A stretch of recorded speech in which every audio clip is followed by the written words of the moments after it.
करेंगे उनको 100 सोने की मुद्राएं बख्शीश दी जाएंगी। साथियों, जिस बिहार की धरती पर, जिस उत्तर प्रदेश की धरती पर आप चलते हैं, आवागमन करते हैं, उस मिट्टी में बौद्ध भिक्षुओं का खून गड़ा हुआ है।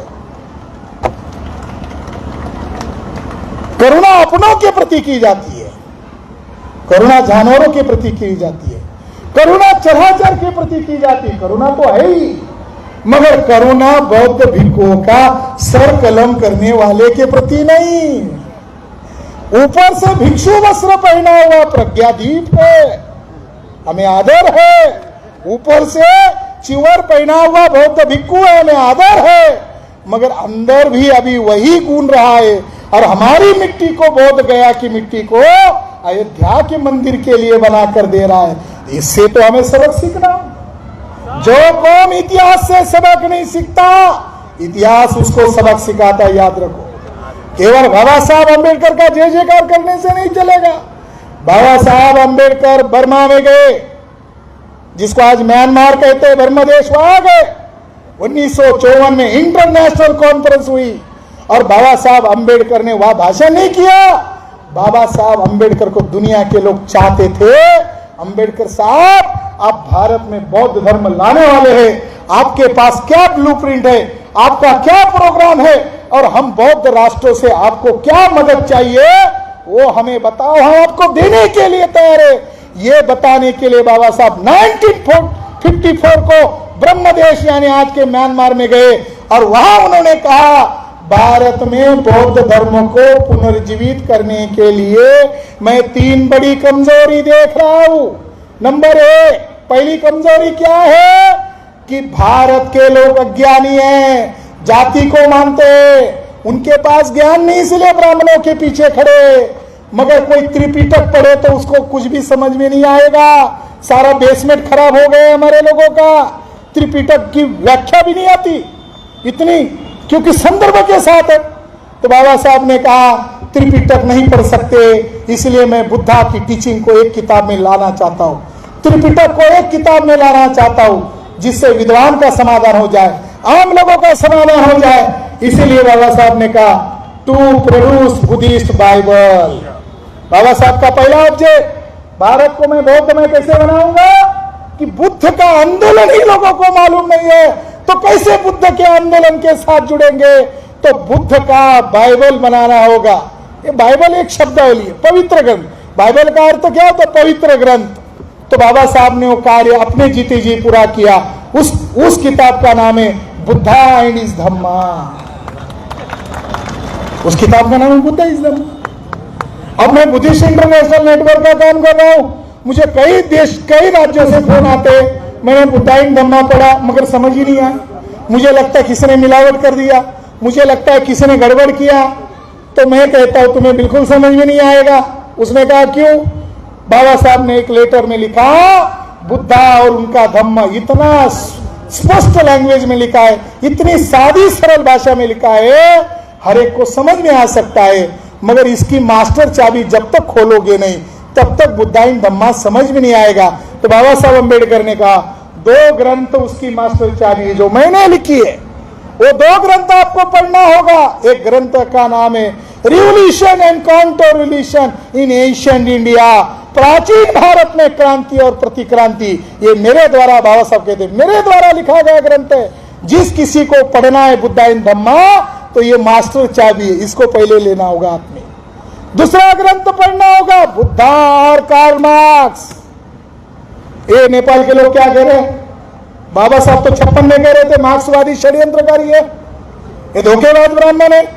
आज क्या कर दिया? नेपाल में हिंदुओं की संख्या 97% दिखाई, बुद्धिस्ट 0%। ये किसने किया? नेपाली ब्राह्मण ने किया, प्रचंड ने किया। तो बाबा साहब की 56 की भविष्यवाणी नेपाल के लोग आज भुगत रहे। बाबा साहब के ये 2 ग्रंथ तो जब तक नहीं पढ़ेंगे समझ में नहीं आएगा। बाबा साहब ने दूसरा कार्यक्रम बनाया कि बुद्ध के 4 सेंटर है, जन्म, ज्ञानस्थली, धम्मचक्र प्रवर्तन, महापरिनिर्वाण। बाबा साहब ने उसमें 4 और मिला दिया भारत बौद्धमय करने के लिए। तो बाबा साहब ने कहा अभी मैं लोगों को भी ट्रेनिंग दूंगा, तो सेंटर बना के दूंगा और इसके जरिए से मैं काम करूंगा। तीसरा मकसद रखा to reconstruction of Buddhist monks, नए सिरे से बौद्ध भिक्षु संघ का निर्माण करना होगा।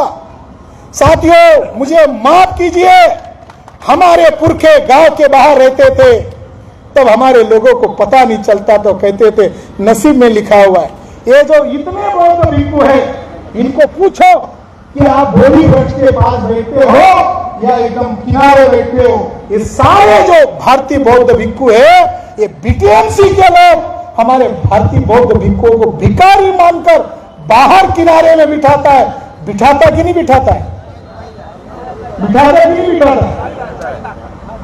तो बाबा साहब अम्बेडकर का मानो ना भाई, या अपना मॉनेस्ट्री खोलो, जापान ने खोला, तिब्बत में खोला, अपना ना खोलो। बाबा साहब का लिटरेचर है, ट्रेनिंग लो। क्या चाहिए आपको? रोटी के लिए भिक्खु नहीं बने, बाबा साहब का सपना पूरा करने। ये हमारे भिक्खु महाराष्ट्र से आए, क्यों?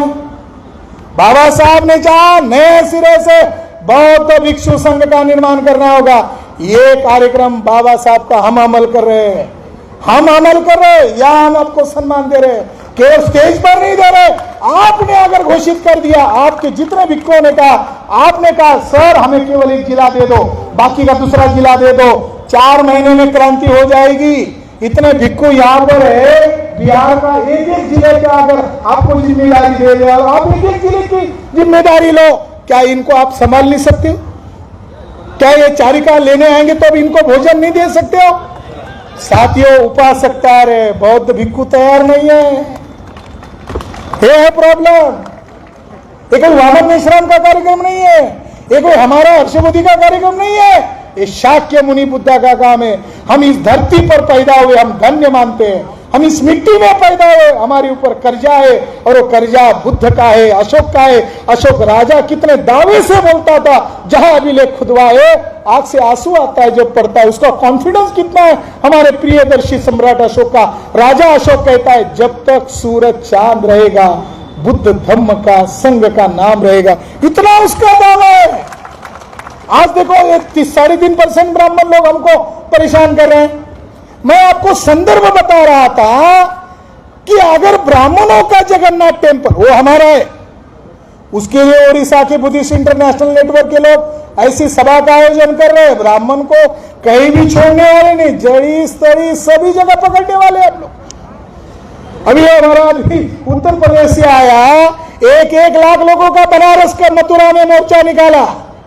हम ब्राह्मण से डरने वाले नहीं है, चाहे हमारी हत्या हो जाए, चाहे हमें खून बहाना पड़े, हम हमारी विरासत को मिटने नहीं देंगे। हम उनकी परवाह नहीं करते। अगर जगन्नाथ टेम्पल बौद्ध विहार है, देखो जगन्नाथ टेम्पल बौद्ध विहार है, बुद्ध ही जगत जेता है, बुद्ध ही जगत का नाथ है। नाथो तेरी गाथा में बुद्ध को नाथ कहा है, बुद्ध ही नाथ है, बुद्ध ही देव मनुष्य का शास्ता है, तो बुद्ध न जगन्नाथ है। उसमें ब्राह्मण लोगों ने क्या किया, जो त्रिरत्न था उसकी कार्टून मूर्तियां बनाई। वो कार्टून मूर्तियां आपको लग रही है त्रिरत्न का बिगड़ा हुआ रूप है, उसमें 3 रत्न होते हैं, बुद्ध धम्म संघ। इसमें बुद्ध की जगह उन्होंने कृष्ण को खड़ा किया। धम्म हमेशा महिला के रूप में दिखाते, तो उसने सुभद्रा को दिखाया, और संघ को बलदेव बनाया, बलराम बनाया। साथियों, जगन्नाथपुरी बौद्ध विहार है, उसको हम मुक्त कर रहे हैं। मगर एक लॉजिकल सवाल है, अगर जगन्नाथ पर तुम्हारा आज कब्जा है, तो तुम बोध गया में जगन्नाथ मंदिर क्यों चिल्ला रहे हो? सवाल है कि नहीं? क्यों चिल्ला रहे हो? उसका जवाब मुझे मिला, और वो जवाब मिला, किसमें जवाब मिला? वो जवाब 1811-12 में फ्रांसिस बुकानन यहां पर आया था, और वो ब्राह्मण को मिला, वो वहां के ब्राह्मण को मिला, दक्षिणा दिया, और उसने ये लिखा हुआ है फ्रांसिस बुकानन ने कि वहां पर बौद्ध विहार था, और वहां पर बौद्धों के अवशेष उसने देखे। आज भी वहां जो तुलसी वृंदावन बनाया, उसके ऊपर बुद्ध की 4 प्रतिमाएं। ऊपर देखो, जगन्नाथ टेम्पल में नजर चाहिए, श्रद्धा तो चाहिए, बुद्धि भी चाहिए। तो आज जगन्नाथ टेम्पल के नाम पर वो रात को बाजा बजाते, यज्ञ करते, ताकि यहाँ का माहौल, जो मेडिटेशन कर रहे, जो ध्यान कर रहे, आप परेशान हो जाए, आप परेशान होकर छोड़ दे। बौद्ध भिक्खु विवाद में पड़ना नहीं चाहते, ऐसे ही करके छोड़ दिया है। अभी यहाँ जो टेम्पल की दीवार है, अभी परसों ही मैंने खुद आंखों से देखा, वहां शिव मंदिर का निर्माण, जहां दीवार खत्म हो रही है वहां पर उन्होंने शिव मंदिर का विहार किया। आप लोग इस बात को नहीं समझते हो तो मुझे माफ कीजिए आदरणीय भिक्खु जी, आप इस चिवर को त्याग दीजिए। आपको ये बोलना होगा, आपको ये लोगों को जगाना होगा। हमारे लोगों को त्रिपिटक नहीं पड़ा, हमारे लोग जाति में विश्वास करते, वो आकर अभी समझ रहे आपका त्याग का कलर है, भगवा त्याग का कलर है। साथियों, आज बोध गया को चारों तरफ से घेरा जा रहा है। फ्रांसिस बुकानन ये कहता है कि सम्राट अशोक का यहां पर महल था। कितने लोगों को मालूम है महल था?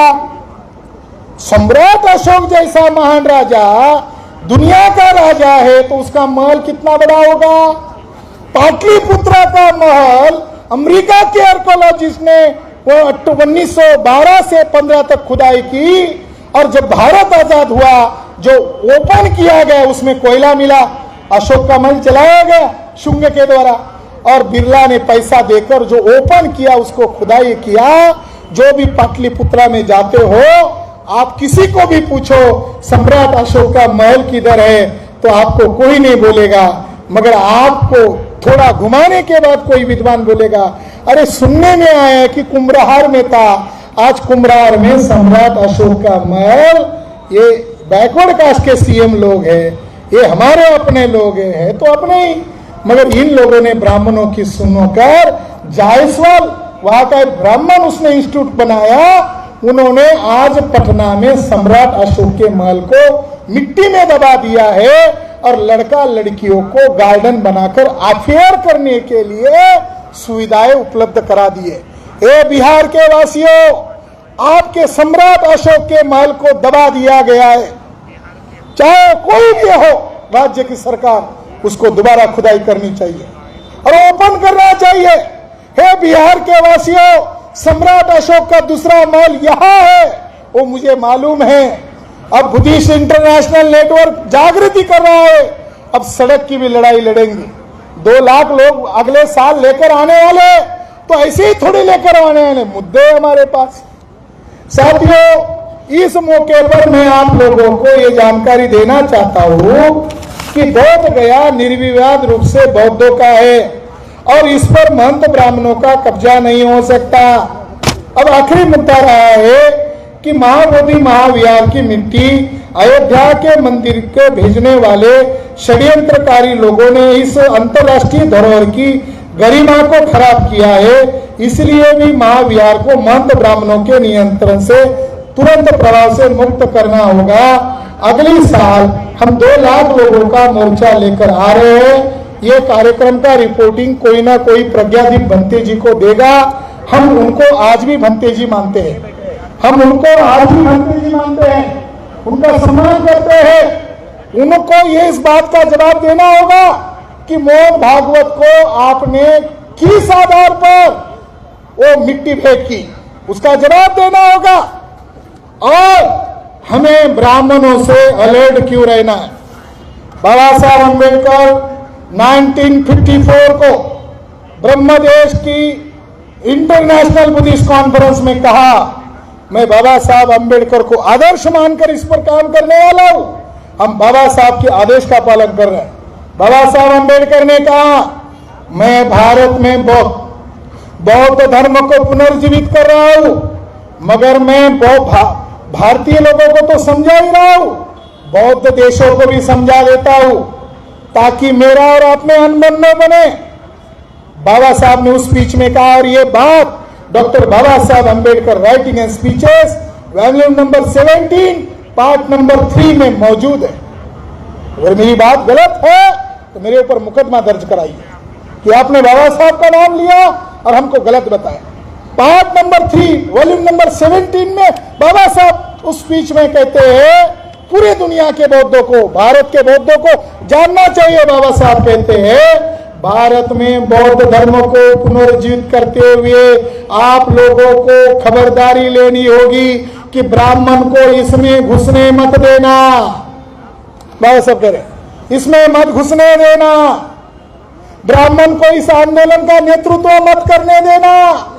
ब्राह्मण चाहे रंग बदल दे, ब्राह्मण चाहे दल बदल दे, ब्राह्मण चाहे विचारधारा बदल दे, ब्राह्मण ब्राह्मण ही रहता है। और ब्राह्मण लोग बौद्ध धर्म का विरोधी है और भविष्य में भी विरोधी रहेगा, क्योंकि बौद्ध धर्म समानता का आग्रही है और ब्राह्मण धर्म विषमता का आग्रही है। इसलिए विषमता वाले लोग समानता चाहने वालों के दोस्त नहीं बन सकते। तो बाबा साहब अम्बेडकर ने कहा कि मैं ब्राह्मण को एंट्री नहीं करने दूंगा। साथियों, भारतीय बौद्ध भिक्षु संघ का नियंत्रण आज आरएसएस कर रहा है, ये मेरा आरोप है। क्यों आरोप है? उसके प्रमुख ने उसको दिया, तो भिक्षु संघ को विनय के द्वारा मीटिंग बुलानी चाहिए थी। जिसने विनय को तोड़ा है, विधर्मियों को मिट्टी दिया है, तो अशोक ने भी तीसरी संहिता में आदेश दिया था, अब फैसला करो, ससम्मान उनको गृहस्थी लाइफ में भेज दो और आप में से जो लायक है अखिल भारतीय बौद्ध भिक्षु संघ का प्रमुख बन जाओ। क्या हम लायक नहीं है? क्या ऊंचे जाति के लोग ही भिक्षु बनेंगे और ऊंचे जाति के लोग ही आपके भिक्षु संघ के नेता बनेंगे? क्या आप लोग लायक नहीं है? साथियों, इस पर विचार करना होगा। दूसरी महत्वपूर्ण बात कि बौद्ध धर्म को ब्राह्मणों के घुसपैठ से ही खतरा है। आरएसएस के मोहन भागवत ने इन्होंने उदाहरण दिया रामदास अठौले का। इन्होंने कहा हमारे भाई ने कि रामदास अठौले को कहा कि कम से कम तुम उनका विरोध तो कर, मोदी तुम्हारे भाई है। तो उसने अभी हाल ही में बयान दिया कि बौद्ध पहले हिंदू थे और हिंदू पहले वैदिक थे, यानी इनकी सलाह को तो खैरकर की सलाह को तो उल्टा मान लिया, उसको जो बोलना चाहिए था नहीं बोला। 2017 में आरएसएस के मोहन भागवत ने दिल्ली में बौद्धों का सम्मेलन किया और उसका अतिथि रामदास अठौले थे, अध्यक्ष मोहन भागवत था, सम्मेलन बौद्ध भिक्षुओं का था। साथियों, आरएसएस के लोगों ने भारत के अलग अलग राज्यों में बौद्ध धर्म का आंदोलन फैल रहा है, इसको रोकने के लिए एक डुप्लीकेट संगठन बनाया है। डुप्लीकेट भिक्षु तैयार हो गए और उस संगठन का नाम है भारतीय बौद्ध संघ। साथियों, आरएसएस के लोगों ने डुप्लीकेट संगठन बनाया जिसका हेड मध्य प्रदेश का एक व्यक्ति है और उसका डुप्लीकेट नाम है संघप्रिय राहुल। उसका नाम है संघप्रिय राहुल। कोई कार्यक्रम नहीं, अयोध्या बननी चाहिए, विज्ञापन छापता है, मोदी का जन्मदिन मनाता है, संघ शाखा में जाकर आरएसएस का काम हमारा संगठन करेगा ऐसा बोलता है। उसके द्वारा 3000 डुप्लीकेट भिक्षु अलग अलग राज्यों में भेज दिए गए। मैं इस सभा के माध्यम से सभी लोगों को अलर्ट करना चाहता हूं कि भारतीय बौद्ध संघ नामक संगठन आरएसएस का संगठन है। केश ओपन करके भिक्षु दिखाई देगा तो उसको पूछो आधार कार्ड क्या है, आईडी क्या है, ताकि हम सांप को पनाह न दे। आप लोगों को भी अलर्ट रहना चाहिए।